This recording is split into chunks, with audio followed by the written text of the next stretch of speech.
العالمین والصلاة والسلام علی سید الانبیاء والمرسلین وعلی آلہ واصحابہ وذریاتہ واہل بیتہ واولیاء امتہ اجمعین اما بعد فاعوذ باللہ من الشیطان الرجیم بسم اللہ الرحمن الرحیم قل لا اسألکم علیہ اجرا الا المودۃ فی القربى صدق اللہ مولانا العظیم وصدق رسولہ النبی الکریم وقال تعالی فی شأن حبیبہ ان اللہ وملائکتہ یصلون علی النبی یا ایہا الذین آمنوا صلوا علیہ وسلموا تسلیما اللہم صل علی سیدنا ومولانا محمد وعلی آلہ وصحبہ وبارک وسلم۔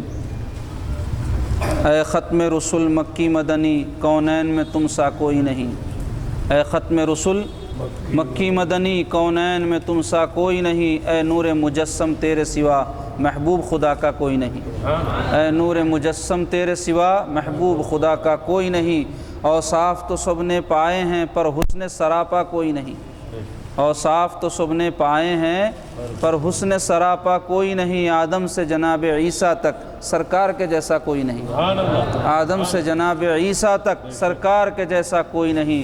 ہو جائے اگر ایک چشم کرم محشر میں ہماری لاج رہے، ہو جائے اگر ایک چشم کرم محشر میں ہماری لاج رہے۔ اے شافع محشر تیرے سوا بخشش کا وسیلہ کوئی نہیں، اے شافع محشر تیرے سوا بخشش کا وسیلہ کوئی نہیں۔ تمام لوگ ایک مرتبہ بآواز بلند درود پڑھے، اللہم صلی علی سیدنا شفیعنا حبیبنا جد الحسن والحسین وعلی آلہ وصحبہ وبارک وسلم۔ اللہم صلی وسلم وبارک علی حال محمد وعلی آل محمد۔ حاضرین مجلس، کل یوم عاشوراء ہے اور اس مناسبت سے انشاءاللہ تعالی کچھ فضائل یوم عاشوراء کے اور اہل بیت اطہار کے آپ کے سامنے بیان ہوں گے۔ قبل اس کے کل کے یوم کی مناسبت سے ایک اعلان سماعت فرما لیں کہ جامع مسجد شجاعیہ چار مینار میں قبل نماز جمعہ یوم شہادت سے متعلق احقر کا خطاب ہوگا اور بعد نماز جمعہ آثار مبارک کی جامع مسجد شجاعیہ چار مینار میں زیارت کروائی جائے گی، اور ام بزرگوار حضرت مخدوم پاشا صاحب قبلہ کے دولت قدے پر بھی کل صبح ہی سے زیارت آثار مبارک کا اہتمام رہے گا۔ اس کے علاوہ آئندہ جمعہ کو حضرت قبلہ کے نویرہ حضرت احمد صابر الدین صاحب قبلہ علیہ الرحمہ کی سالانہ فاتحہ بارگاہ شریف میں مقرر ہے۔ شام 4 بجے سے درود شریف کی مجلس رہے گی، بعد اثر ختم قرآن ہوگا، فاتحہ خوانی ہوگی، اور بعد مغرب مراسم سند المالیہ انجام دیے جائیں گے۔ اور 24 محرم الحرام 29 نومبر کو حضرت قبلہ کے شہزادے حضرت حاجی حافظ عبداللہ شاہ شہید رحمۃ اللہ علیہ کا عرس شریف مقرر ہے۔ شام 4 بجے جلوس سندل بارگاہ شریف سے برآمد ہو کر چھوٹا احاطہ مزار اقدس حضرت عبداللہ شاہ شہید رحمۃ اللہ علیہ پہنچے گا، اور مراسم سندل مالی انجام دیے جائیں گے، قرآن خوانی ختم قرآن ہوگا، اور بعد نماز مغرب بارگاہ شریف میں محفل نعت پاک و میلاد خوانی مقرر ہوگی اور تبرک تقسیم کیا جائے گا۔ تو آپ تمام ان مجالس میں شرکت سے فیض یاب۔ جیسا کہ آپ سب جانتے ہیں کل یوم عاشوراء ہے۔ یوم بولتے دن کو، عاشوراء عربی میں بولتے 10ویں دن کو، چونکہ محرم الحرام کی 10ویں تاریخ کو ایک عظیم دن ہے تاریخ انسانیت میں۔ اس دن کی بڑی اہمیت رہی ہے، اس دن کے بڑے فضائل ہیں، اور روایات سے ثابت ہے کہ کل ہی کے دن اللہ تبارک و تعالیٰ نے اس کائنات کی تخلیق فرمائی، جنت، دوزخ، آسمان، زمین سب اسی دن پیدا کیے، اور اسی دن سیدنا آدم علیہ السلام پیدا کیے گئے، اسی دن آپ علیہ السلام زمین پر بھیجے گئے۔ لوگ سمجھتے حضرت آدم کا زمین پر آنا معاذ اللہ عتاب ہے، غلط عقیدہ ہے، صحیح کر لینا۔ حضرت آدم علیہ السلام کو زمین پہ بھیجنا عتاب کے واسطے نہیں تھا، بلکہ ان کا یہاں تشریف لانا انسانوں کے لیے رحمت کا باعث تھا، کیونکہ آپ تشریف لائے بولے کہ آپ کی اولاد کا سلسلہ یہاں شروع ہوا۔ اب آپ کی اولاد کا سلسلہ شروع ہوا، بلکہ اس میں انبیاء تشریف لائے، اولیاء تشریف لائے، صدیقین تشریف لائے، صالحین تشریف لائے، صحابہ پیدا ہوئے، سب آپ کی اولاد میں ہیں، تو آپ کا آنا اس زمین کے لیے باعث رحمت اور برکت تھا۔ تو آپ اس زمین پہ بھیجے گئے، اور آپ سے جو لغزش ہوئی تھی وہ لغزش کوئی گناہ نہیں تھا، معاذ اللہ۔ لوگ سمجھتے آدم علیہ السلام سے گناہ ہوا، بولتے گستاخی ہے، ایسے الفاظ استعمال نہیں کرنا، اللہ کے نبی سے گناہ نہیں ہوتا۔ گناہ بولے تو ایسے عمل کو بولتے جو نفسانیت کی وجہ سے اللہ کی نافرمانی کی جائے، نفسانیت کی وجہ سے، خواہش کی وجہ سے، ایسی خواہش جو نافرمانی ہے اللہ کی۔ حضرت آدم علیہ السلام جو گندم کھائے تھے اس سے کیا ہوا؟ اللہ تبارک و تعالیٰ حکم دیا آپ زمین پر چلے جائیے، تو زمین پہ آپ کو بھیج دیا گیا۔ تو حضرت آدم علیہ السلام روتے تھے، بہت روتے تھے، اتنا روتے تھے کہ آپ کے آنسوؤں کی وجہ سے نہریں بہتی تھی، بولے کیونکہ آپ کا خط بڑا لمبا تھا اور بڑے آپ قوی ہیکل تھے۔ تو یہ رونا کئی کو تھا؟ اس واسطے تھا کہ جنت میں تھے تو اللہ کا قرب تھا، زمین پہ آ گئے تو دوری ہو گئی، تو اللہ تعالیٰ سے دوری کی وجہ سے رونا تھا ان کا۔ تو محبوبین کو اللہ سے دوری سے بڑھ کے اور کوئی تکلیف نہیں رہتی۔ جتنے بھی اولیاء اللہ کے واقعات ہیں آپ اگر دیکھیں گے کہ اللہ تبارک و تعالیٰ کسی وجہ سے ان کو جو ہے درجات میں کمی کر دی ہے، تو وہ درجات کی کمی معاذ اللہ ان کو جو ہے کوئی گناہگار، سیاہکار، ہمارے جیسا ناپکار نہیں بنا دی تھی، بلکہ وہ اللہ سے ان کو دور کر دی، اللہ کے قرب سے دوری ہو گئی تھی۔ یہ تو وہ بڑا ان کو غم رہتا تھا، اور یہ بات وہی جان سکتا جو محبت کرنا جانتا ہے۔ جس کو کسی سے محبت رہتی تو قرب کسے بولتے اور دوری کسے بولتے انہیں سمجھ سکتا، ورنہ تو لوگوں کا معاملہ ایسا ہو گیا ہے آج کل، ان کو محبت کچھ بھی نہیں ہے۔ اب کوئی ڈانٹو، جھڑکو، برا بولو، کیا فرق پڑنے والا ہے، بولتے کیوں بولتے ایسا؟ محبت نہیں ہے۔ محبت رئیس والے کو محبوب کے پیشانی پہ بل پڑا تو احساس ہو جاتا، ذرا نظر پھیر لیا محبوب تڑپ جاتے۔ صحابہ اکرام کو تھی، حضور علیہ الصلوۃ والسلام ایسا چہرہ انور پھیر لیے تو ان کے دلوں میں ایسی کیفیت ہو جاتی تھی کہ زندگی ان کی اجران ہو جاتی تھی، چین سکون ان کا غارت ہو جاتا تھا۔ کیوں؟ محبت تھی۔ تو محبت کیا ہے؟ قرب چاہتی، اور آدم علیہ السلام قرب سے دور ہو گئے تھے، اس واسطے اس کا یہ مطلب نہیں ہے کہ بالکل ہی مقربین میں نہیں رہے۔ جو قرب وہاں حاصل تھا اس کے بنسبت یہ قرب کم تھا، ورنہ مقرب تو ہے اللہ کی جناب کے حضرت آدم علیہ السلام۔ بہرحال آپ زمین پر بھیجے گئے، آپ کی جو ہے توبہ قبول ہوئی وہ کلی کے دن، یعنی عاشورہ کے دن۔ اسی طرح حضرت نوح علیہ السلام پر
کدھر جانا چاہتے تھے اگر آپ کو موقع ملتا؟ ذرا سا بھی اگر کسی کے دل میں اسلام ہے تو انہیں بولیں گا میں امام حسین کے ساتھ رہنا پسند کروں گا، اس لیے کہ وہ رسول پاک صلی اللہ علیہ وسلم کے نواسے ہیں، سید الشہداء، ان کی ایسی شان، ان کی ایسی فضیلت میرے آقا علیہ الصلوۃ والسلام فرمائے ہیں کہ حسن و حسین جنتی نوجوانوں کے سردار ہیں، اور میرے یہ باغ کے دو پھول ہیں۔ رسول کریم علیہ الصلوۃ والسلام ایسا ان سے محبت فرماتے تھے حضرت امام حسین سے، ان کو اپنی پیٹھ پر بٹھا کر آپ سواری بن جاتے تھے اور آپ کی گردن کو حضور علیہ الصلوۃ والسلام چوما کرتے تھے۔ میرے آقا جس سے ایسی محبت کریں، کیا آپ ان کے ساتھ نہیں رہنا چاہیں گے؟ آپ ان کے پیچھے پیچھے نہیں رہنا چاہیں گے؟ بالکل ایمان کا تقاضا یہی ہے کہ ان کے پیچھے پیچھے رہیں، اس لیے کہ جہاں کے وہ ہیں آدمی وہیں جائے گا، جنتی نوجوانوں کے وہ سردار ہیں۔ اب معاذ اللہ اگر کوئی یہ کہے کہ حضرت امام حسین کا وہ اقدام غلط تھا، ان کو کیا ضرورت تھی صحابہ منع کرنے کے بعد میں جانے کی کرنے کی، تو امام حسین مجتہد تھے، امام المجتہدین تھے، ان کا کوئی بھی اقدام تھا تو وہ ان کا اپنا اجتہاد تھا، اور کسی کو یقین نہیں ہے کہ ان کے اجتہاد کے بارے میں ان پر اعتراض آج کے دور کا 2 کوڑی کا عالم مفتی کرے۔ بعض ایسے عرب کے جو ہے مفتیاں ہیں، جہلا کہوں گا میں، کئی کا علم ان کا، کئی کا ان کا فتویٰ، ان کی کیا اہمیت، کیونکہ ہر چیز عقیدے کے تابع رہتی، عقیدہ صحیح نہیں ہے تو کوئی فتویٰ کام کی چیز نہیں ہے، نہ خبر میں کام آتا نہ محشر میں کام آتا۔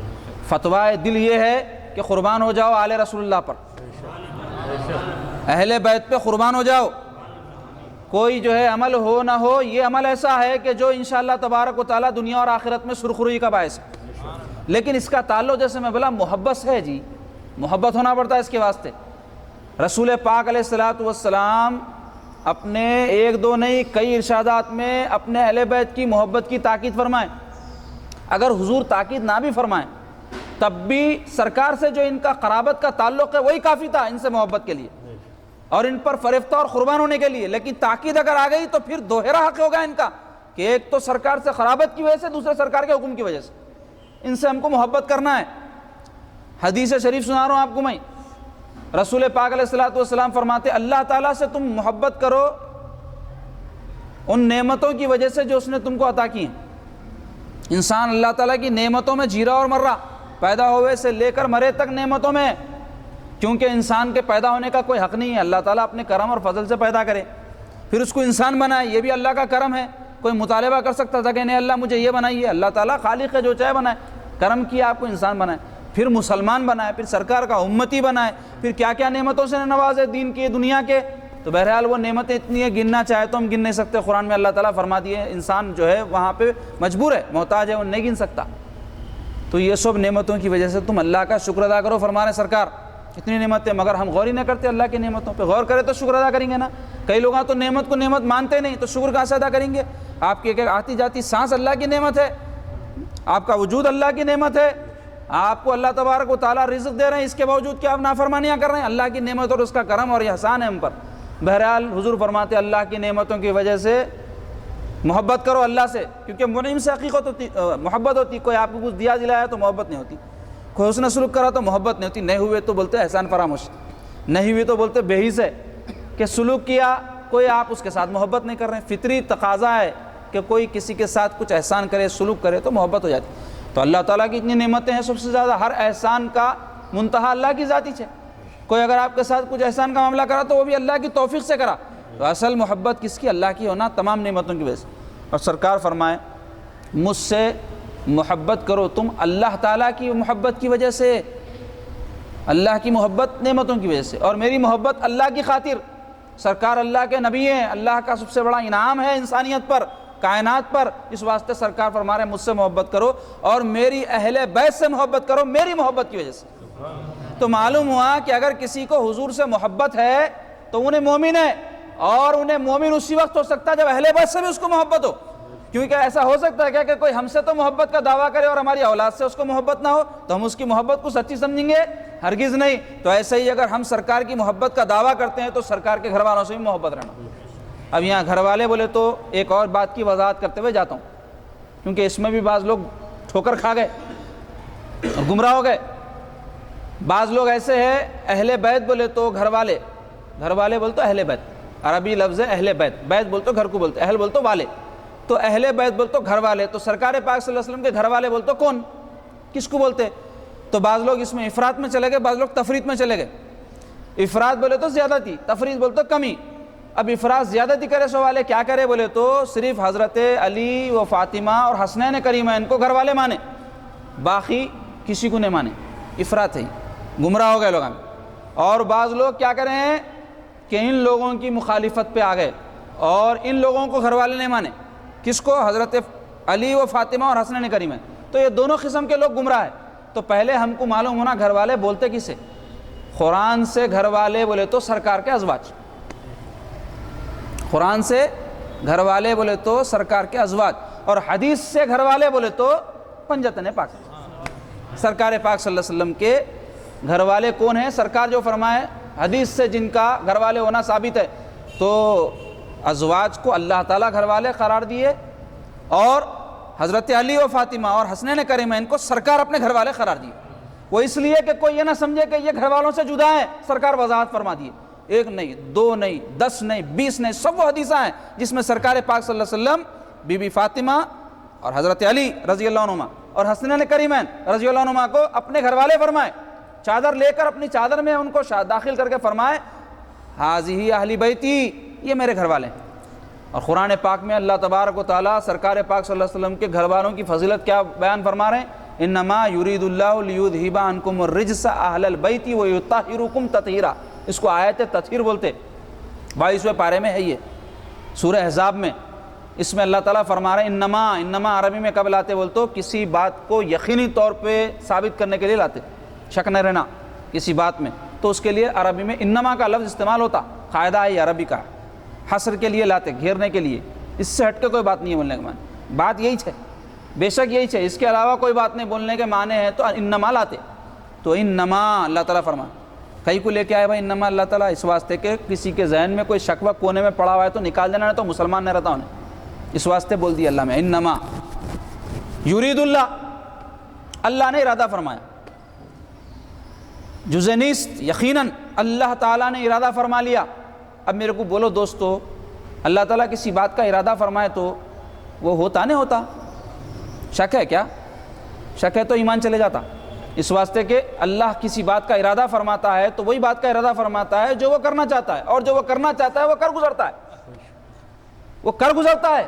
کسی میں اتنی قوت نہیں کہ وہ کسی بات کا ارادہ فرما لے، تو اللہ تعالیٰ کسی بات کا ارادہ فرما لے تو وہ اس کو روک دے۔ تو اللہ تعالیٰ فرما رہے ہیں انما یقیناً یرید اللہ، اللہ تعالیٰ نے ارادہ فرمایا لیذھب، کہ لے جائے، لام وہاں تاکید کے لیے، لیذھب تاکہ ضرور لے جائے، عنکم الرجس، تم سے رجس کو، رجس کہتے ہیں عربی زبان میں ناپاکی کو، اور یہ لفظ قرآن مجید میں رجس کا کئی جگہ استعمال ہوا، ظاہری ناپاکی کے لیے بھی استعمال ہوا ہے اور باطنی ناپاکی کے لیے بھی استعمال ہوا۔ ظاہری ناپاکی کیا ہے؟ شراب ہے، خنزیر ہے، گوشت ہے، مردار ہے، اور پیخانہ ہے، پیشاب ہے، یہ سب ظاہری ناپاکی، اس کے لیے بھی استعمال ہوا قرآن میں لفظ۔ اور باطنی ناپاکی کے لیے بھی، باطنی ناپاکی کیا ہے؟ بری خصلتیں، حب دنیا ہے، حسد ہے، کینہ ہے، حرص ہے، غفلت ہے، تکبر ہے، یہ سب کیا ہے؟ باطنی ناپاکی ہے۔ تو کئی لوگ ایسے رہتے ظاہراً تو بڑے پاک باز رہتے، کپڑے اچھے پہنتے، عطر لگاتے، سرما لگاتے، شملے بنتے، ٹوپیاں پہنتے، داڑیاں، سب ہے ظاہری پاکیزگی ہے، باطن ناپاک رہتا، حسد رہتا، دل میں کینہ رہتا، تکبر رہتا، حب دنیا رہتا، غفلت رہتی، جہالت رہتی۔ تو اگر یہ سب ظاہری پاکیزگی حاصل بھی کر لیے، باطن اگر ناپاک رہا تو یہ ظاہری پاکیزگی کام نہیں آتی۔ اس واسطے بزرگان دین زیادہ زور دیے ہیں باطنی پاکیزگی۔ تو قرآن مجید میں اللہ تعالیٰ کیا ہے؟ رزق کا لفظ مطلقاً لائے ہیں، اور وہاں کوئی ظاہری یا باطنی ناپاکی کا ذکر نہیں کیا اس آیت میں۔ تو کیا فرما رہے ہیں؟ اللہ تعالیٰ ارادہ فرما لیے لیذھب عنکم الرجس، کہ تم سے دور کر دے رجس، ناپاکی کو، ظاہری بھی باطنی بھی، کیونکہ اللہ تعالیٰ اگر ظاہری فرماتے تو صرف ظاہری ہوتی، باطنی فرماتے تو صرف باطنی ہوتی۔ جب رزق اللہ تعالیٰ مطلقاً فرمائے ہیں تو وہاں ظاہری اور باطنی دونوں ناپاکیاں آ گئے۔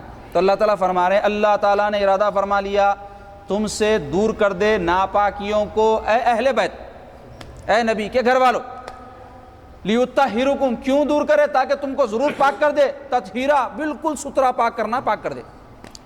تو آپ ذرا غور کرو اس آیت میں، اللہ تعالیٰ ارادہ فرمائے ہیں کہ اہل بیت کو پاک کر دے، پاک کر دیا اللہ تعالیٰ نے ان کو، ظاہری اور باطنی دونوں طرح کی ناپاکیوں سے پاک کر دیا ہے، تو نہ ان کے دل میں کسی کے لیے حسد رہتا، نہ لالچ رہتی، نہ طمع رہتا، نہ کسی سے تکبر رہتا، نہ کوئی اور ایسی بری خصلت جو انسانوں کے اندر پائی جاتی ہے، اس سے یہ سارے نبی کے گھر والے پاک ہیں۔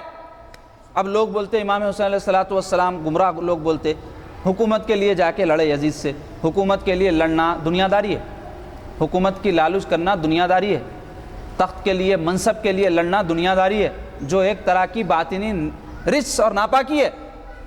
اللہ تعالیٰ فرما رہے ہیں کہ میں ان کو پاک کر دیا، پھر انہوں ایسا کام کیسا کر سکتے؟ معاذ اللہ، قرآن کی آیت کے خلاف ایسا کہنا۔ تو بہرحال حضرت امام حسین علیہ السلام اپنی جان اور اپنے گھر والوں کی جان کس واسطے قربان کرے؟ یزید مسلمان تھا اور اس کی حکومت میں نماز وماز روزہ سب ہوتا تھا، پھر مخالفت کیا بات پہ تھی؟ وہ اس بات پر تھی کہ انہیں اسلامی جو قوانین ہیں، اسلامی جو اصول اور ضابطے ہیں، اس کے خلاف جا رہا تھا۔ سسٹم جسے بولتے ہیں، نظم، اور اسلام کا نظم اسلام کی جان ہے، یاد رکھو۔ آج دنیا میں اسلام کا نظم نہ ہونے کی وجہ سے ہم زوال پذیر ہو گئے، ہم پستی میں آ گئے۔ اسلام کا نظم جہاں ختم ہو جاتا ہے وہاں ناانصافی، خون خرابہ، بدامنی عام ہو جاتی، اور وہی ماحول پیدا ہو گیا تھا۔ تو امام حسین رضی اللہ تعالیٰ عنہ کون ہے؟ سرکار کے نواسے ہیں، اور دین دنیا کو ان کے گھر سے ملا۔ اگر یہ اس وقت باطل کے خلاف کھڑے نہیں ہوتے تو پھر قیامت تک کوئی بھی نہیں کھڑا ہو سکتا تھا۔ تو آپ ایک بنیاد قائم کر دیے، آپ چاہتے تو وہاں صلح بھی کر لیتے، لیکن اگر آپ صلح کر لیتے تو قیامت تک لوگ باطل کے خلاف صلح ہی کرتے رہتے، اور کوئی اس کے خلاف کھڑے ہونے کی ہمت نہیں کرتا۔ اور وہ لوگ جو حضرت امام حسین کا نام لے کر اپنے سروں کو، سینوں کو پیٹتے ہیں، ان کا عالم کچھ اس طرح ہے، نہ عشق حسین ہے، کیا عالم ہے ان کا؟ نہ عشق حسین ہے ان کے دلوں میں، عشق حسین نہیں ہے، نہ عشق حسین ہے، نہ ذوق شہادت۔ کیا عالم ہے ان کا؟ جو سینوں کو پیٹتے ہیں، روافظ حضرت امام حسین کا بڑے نام لیوا ہونے کا دعویٰ کرتے ہیں، تو ان کا عالم کیا ہے؟ شاعر کہتا ہے نہ عشق حسین ہے، نہ ذوق شہادت، غافل ماتم کو سمجھتے ہیں عبادت، غافل ماتم کو سمجھتے ہیں عبادت۔ ان کے نام کا خالی رونا ہے، جو پیغام وہ دنیا کو دے کے گئے اس سے وہ بالکل غافل ہے، پتہ ہی نہیں ہے ان کو وہ کیا پیغام دے کے گئے۔ حق کی خاطر اپنی جان نہ صرف بلکہ اپنے گھر والوں کو بھی لٹا دو، بہت بڑا کام ہے جناب، اپنی جانیں دینا آج کل کون جو ہے کر رہا۔ دین کی خدمت کے واسطے 4 پیسے خرچ کرو بولے تو کوئی آگے نہیں آتے، تھوڑا وقت دیو بولے تو کوئی نہیں نکالتا۔ جان دینا نہ صرف اپنی بلکہ اپنے گھر کے گھر کو لٹا دینا، بہت بڑی شان ہے سیدنا امام حسین رضی اللہ عنہ کی۔ تو بہرحال اب کل یوم عاشورہ ہے، تو کرنا کیا، ہمارے کو کیا کرنا ہے؟ میں ہمیشہ یہ بولتا ہوں کوئی دن آیا تو ہم کو کیا کرنا ہے سوچنا پہلے۔ تو ہم کو یہ کرنا ہے، یہ یوم عاشورہ کے روزے کی بہت فضیلت ہے اور حدیث سے ثابت ہے، حدیث سے کیوں ثابت ہے؟ کیونکہ یہ واقعہ کربلا سے پہلے بھی یہ دن بڑا اہمیت کا حامل تھا، جس کی فضیلت میں ابتدا میں بیان کرا آپ کے سامنے۔ تو سرکار پاک صلی اللہ علیہ وسلم کے زمانے میں ہوا یہ، حضور مکے سے ہجرت فرما کے مدینے کو جب تشریف لائے تو مدینے میں دیکھے کہ یہود بہت زیادہ تھے وہاں، تو یہود جو ہے عاشورہ کا روزہ رکھتے۔ تو سرکار پوچھے اور سرکار کے سامنے عرض کیا گیا، یا رسول اللہ یہود جو ہے 10 جو ہے محرم کو روزہ رکھتے، اور ایسا ان کا خیال ہے کہ موسیٰ علیہ السلام کو اللہ تعالیٰ اس دن فرعونیوں سے نجات دی ہے، شکرانے کے طور پہ روزہ رکھنا بول کے رکھتے۔ تو سرکار فرمائے یہود سے زیادہ ہم موسیٰ علیہ السلام کے نزدیک ہے، تمام صحابہ کو حکم دیے تم لوگ بھی روزہ رکھو، نہ صرف ایک روزہ رکھو بلکہ 2 رکھو۔ کیوں؟ اس لیے کہ یہود ایک رکھتے، ہم ایک نہ رکھنا، 2 رکھنا۔ تو عاشورہ کا روزہ پہلے رمضان کے روزوں سے فرض تھا، رمضان کے روزے دوسرے ہجرت کے سال فرض ہوئے، تو سرکار فرمائے جو چاہے عاشورہ کا روزہ رکھے، جو چاہے چھوڑ دو۔ تو یہ روزہ سنت ہو گیا، مگر بڑی تاکید ہے اس کی اور فضیلت ہے، سرکار پاک صلی اللہ علیہ وسلم کبھی نہیں چھوڑے بلکہ حدیثوں میں آیا۔ تو پہلا کام کیا کرنا؟ عاشورہ کا روزہ، یا ایک دن پہلے اس کے ساتھ کوئی روزہ ملانا، یا ایک دن بعد۔ اب اگر آج کوئی نہ رکھے ہیں تو کل کا رکھو، پرسوں کا رکھو، اور آج رکھ لیے تو کل ایک رکھ لو، 2 رکھنا، صرف محرم کے حد تک ہے یہ۔ باقی دنوں میں شب معراج، شب برات، عرفہ کو ایک بھی رکھے تو چلتا، لوگ مسئلہ پوچھتے، چھوٹا مسئلہ ہے، خالی محرم کی خصوصیت ہے 2 رکھنا، باقی کبھی بھی ایک بھی رکھ سکتے، رکھ لینا۔ موقع جب ملا نفل روزے رکھنا، اس کی بڑی فضیلت ہے، نفس کمزور ہوتا، اور آج نفس ہمارا موٹا ہونے کی وجہ سے سب خرابیاں آئیں۔ آدمی کا نفس کمزور ہوا تو گناہوں سے بچتا ہونے، اور آپ دیکھو روزہ رکھے تو کمزوری ہوئی تو تقریر کرنے، چیخا مارنے، آوازاں نکالنے، لوگوں کو ڈانٹنے کی ہمت نہیں رہتی۔ اور خوب کھائے کرے تو اندر سے انہیں بولتا ایسا کر ویسا کر، نئے نئے چیزیں سکھاتا۔ بہرحال روزہ نفل بھی رکھنا، فرض تو فرض ہے سو مسلمان پہ، یہ موقعوں سے رکھ لینا بولنا چاہ رہا ہوں۔ پھر اللہ توفیق دیا تو سرکار کی سنت جمعرات پیر کو بھی رکھنا روزہ، تو روزہ رکھو۔ اور کل کا دن کیسا گزارنا؟ سڑکوں کے اوپر چاکنے کھاتے ہوئے، لے لپے کھیلتے ہوئے، غیر عورتوں کے صورتیں تکتے ہوئے، ماتما دیکھتے ہوئے، یہ سب حرام ہے کام، یہ حرام، غیر عورتوں کو دیکھنا حرام ہے۔ یہ جو شیعہ رافضیاں کرتے ہیں یہ سب حرام کام ہے، اس کو ہم دیکھ کے ان کی ہمت افزائی کر رہے ہیں اور ان کے غلط کاموں میں ان کو مدد کر رہے ہیں جیسا ہے۔ کوئی دیکھنے والا نہیں رہے تو خود ہی مار لو، خود ہی مر لو کا حساب رہتا۔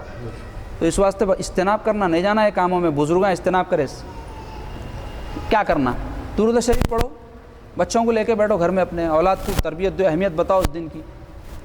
قرآن مجید کی تلاوت کر کے ثواب امام عالی مقام اور ان کے گھر والوں کو بھیجو۔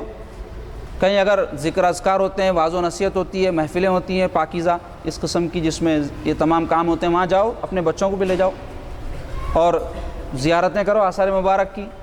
یہ سب کرنے نہیں آیا نا، گھر میں بیٹھو بس، خالی کم سے کم جو نکل کے کرنے کے کام کر رہے ہیں وہ کرنے سے تو بچ جاتے۔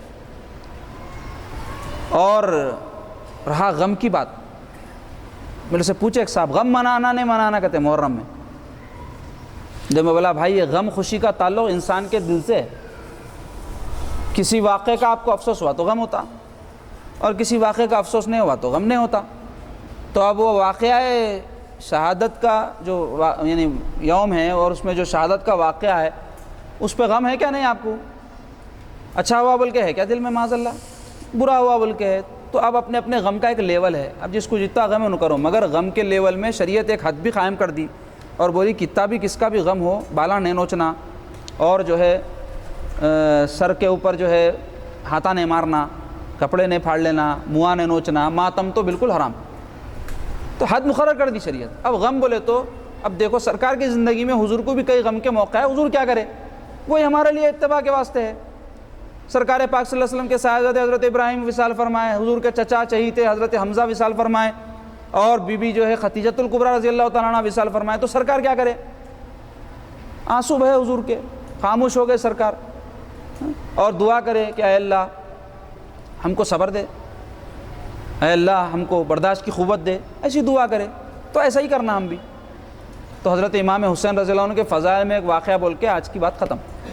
حضرت امام حسین رضی اللہ عنہ کے فضائل میں ایک واقعہ آیا ہے، حضرت عمر رضی اللہ عنہ کے خلافت کا زمانہ تھا، تو ایک جنگ میں جو ہے جناب بہت سا مال غنیمت کا آیا، تو حضرت عمر رضی اللہ عنہ وہ مال جو ہے تقسیم کرنے کے لیے بیٹھے، تو حضرت امام حسن آئے تو آپ 1000 درہم دیے ان کو۔ 1000 درہم بول تو 1000 چاندی کے سکے۔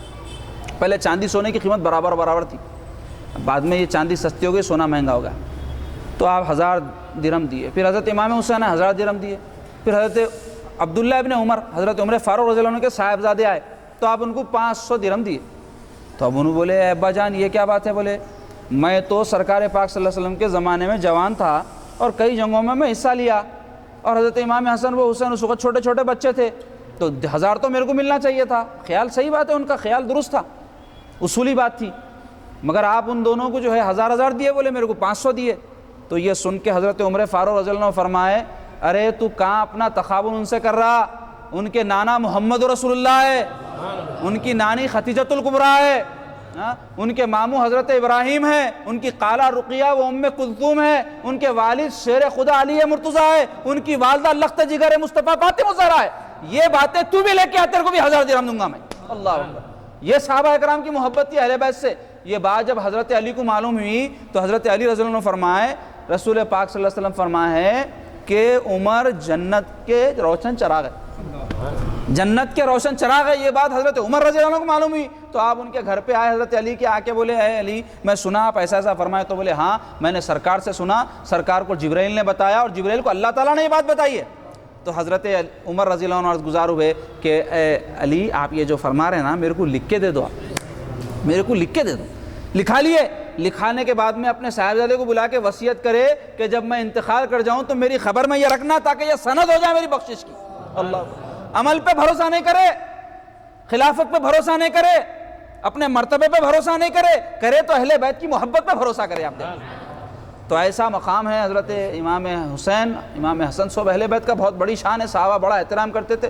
حضرت ابوبکر صدیق حضرت امام حسن کو دیکھتے تو اٹھا کے کھاندے پہ بٹھا لیتے، اور بولتے کہ تم رسول اللہ صلی اللہ علیہ وسلم سے کتنے مشابہ ہو، کتنے ملتے جلتے ہو، اپنے والد سے نہیں ملتے بلکہ ایسا آپ فرمائے تو حضرت علی ہنسنے لگے جی۔ تو یہ بڑے فضائل ہیں، وقت تنگ ہے اور تفصیل نہیں بیان کر سکتا، آخر میں اتنے بولوں گا کل کے دن کا اہتمام ابھی جیسا بتایا میں ویسا کرو آپ لوگ، وقت ضائع مت کرو، عمر ضائع مت کرو، ہر لمحہ قیمتی ہے، گیا سو وقت آتا نہیں۔ تو یہ سال جو محرم نصیب ہوا، یہ دن نصیب ہوا، اس کو فضولیات میں، سڑکوں پہ، کھانے پینے میں اور لایانی کاموں میں مت صرف کرو، اچھے کاموں میں اس کو صرف کرو تاکہ اہل بیت سے ہماری حقیقی محبت ثابت ہو، ظاہر ہو، اور اس کے ساتھ ساتھ یہ دن کے پیغام کو یاد رکھو جو امام حسین ہم کو دیے، کیا دیے؟ باطل کے آگے ڈٹ جاؤ اور گھبراؤ نہیں، اس لیے کہ باطل آپ کو تکلیف دے سکتا، جھکا نہیں سکتا، اور جو باطل کے آگے یہاں جھک گیا انہیں ہمیشہ جھکتے رہیں گا، اور جو باطل بہت طرح کا ہے، اس کی تفصیل پھر بیان کروں گا۔ آخر میں اتنا ہی بولتا ہوں کہ اہل بیت سے محبت ایمان ہے، یاد رکھو، کیونکہ سرکار سے اگر محبت ہے تو سرکار کے گھر والوں سے محبت ہونا، اور اس کی تاکید حدیثوں میں آئی اور احادیث ہے، اس کی تفصیل بھی وقت نہیں ہے بیان کرنے کے واسطے۔ اب آخر میں دعا کرتا ہوں مولا تعالیٰ ہم کو سرکار پاک صلی اللہ علیہ وسلم سے اور آپ کے گھر والوں سے حقیقی محبت نصیب فرمائیے، ان کی محبت میں جینا اور مرنا نصیب فرمائیے۔ حضرت سیدنا امام حسین رضی اللہ عنہ نے ہم کو جو پیغام واقعہ کربلا کے ذریعے دیا ہے، مولا اس کو زندگی کے ہر قدم پہ پیش رکھنے اور اس کو جو ہے پیش نظر رکھنے کی توفیق عطا فرمائیے۔ اے اللہ کل کے دن کے فضائل سے ہم کو سرفراز فرمائیے، اور اہل بیت اطہار کے تعلیمات اور ان کے جو ہے پیغام کو ہمیشہ پیش نظر رکھ کر زندگی گزارنے کی توفیق عطا فرمائیے۔ ہم میں جو بیمار ان کو صحت و عافیت عطا فرمائیے، اور آپ کے محبوب سیدنا محمد رسول اللہ صلی اللہ علیہ وسلم نے کل کے یوم سے متعلق جیسے حکم دیا ہے کہ ہم اپنے اہل و عیال پر خرچ کریں، ان کے ساتھ حسن سلوک کریں، اور ان کے ساتھ کل کچھ خاص معاملہ کریں عام دنوں کے بنسبت، ایسا کرنے کی ہم کو توفیق عطا فرمائیے، ہمارے جو ہے جائز مراد و مقاصد کو پورے فرمائیے، تمام حاضرین و غائبین کی مغفرت فرمائیے، ہم کو صراط مستقیم پہ چلائیے، حق کو حق بتائیے، باطل کو باطل بتائیے، حق کو اختیار کرنے اور باطل سے بچنے کی توفیق عطا فرمائیے۔ اے اللہ ایمان پہ زندگی اور ایمان پہ موت عطا فرمائیے، شہادت کی ہم کو جو ہے سعادت نصیب فرمائیے۔